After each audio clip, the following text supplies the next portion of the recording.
BINI, pinasaya ang fans sa San Diego Comic-Con sa performance ng A Parallel World.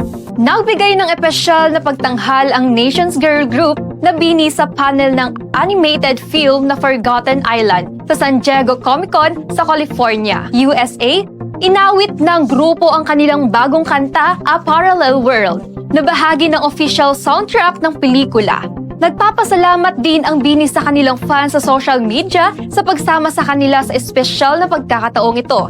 Tampok din sa panel sina Liza Zoperano at Her na mga pangunahang bida ng Forgotten Island, kasama ang mga filmmaker na sina Joel Crawford at Jonuel Mercado. Ipapalabas ang pelikula ngayong Setyembre. Umiikot ang mga kwento nito sa dalawang magkaibigan, tao na napunta sa misteryong mundo ng nakalaki. Kasama rin sa cast sina Manny Jacinto, Dolly De Leon, Jokoy at Lea Salonga.